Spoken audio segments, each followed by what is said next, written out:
జై శ్రీమన్నారాయణ. నక్షత్రాల సిరీస్ వీడియోలో 13వ నక్షత్రం హస్తా నక్షత్రం. హస్తా నక్షత్రానికి అధిపతి మనస్సుకి కారకుడైనటువంటి చంద్రుడు. హస్తా నక్షత్ర జాతకుల యొక్క బలము బలహీనత ఏంటనేది ఈ వీడియోలో చూద్దాం. వీడియో చివరి వరకు చూడండి. హస్తా నక్షత్ర జాతకుల యొక్క బలం వచ్చేసి వీరిలో చాలా క్రియేటివిటీ ఉంటుంది. వీరి యొక్క మాటలతో ఎదుటివారిని మంత్రముగ్ధులను చేయగలరు. ఎప్పుడూ కూడా ఆనందంగా ఉత్సాహంగా ఉంటారు. వీరి యొక్క మాటల చేత ఎదుటివారి యొక్క కష్టాలన్నీ కూడా తీసేసి వారి ముఖంలో ఆనందం తీసుకురాగలరు.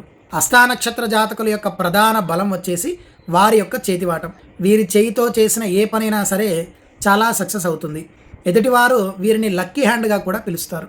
హస్తా నక్షత్ర జాతకుల యొక్క బలహీనత వచ్చేసి వీరిని ఎవరు కూడా బాధ పెట్టాల్సిన అవసరం లేదు.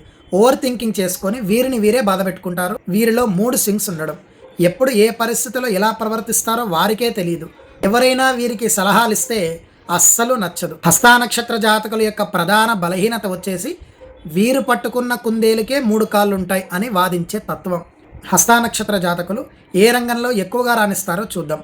Motivational speaker, lawyers, agriculture, handicraft, బొమ్మలు వేయడం, ఇలాంటి రంగంలో ఎవరైనా ఉన్నట్టయితే వీళ్ళు చాలా త్వరగా ఉన్నతమైనటువంటి స్థాయికి వెళ్తారు. హస్తా నక్షత్ర జాతకుల యొక్క అదృష్ట సంఖ్య 2, అదృష్టవారం సోమవారం, అదృష్టమైనటువంటి చెట్టు కుంకుడు చెట్టు, అదృష్టమైనటువంటి దైవం పరమశివుడు. ప్రతి సోమవారం రోజున ఆవు పాలతో పరమశివుడికి అభిషేకం చేయడం వల్ల వీరి జాతకంలో ఉండేటటువంటి దోషాలన్నీ కూడా తొలగిపోయి ద్వారా వీరికి మంచి మనశ్శాంతి కలిగి ఉన్నతమైనటువంటి స్థాయికి వెళ్తారు.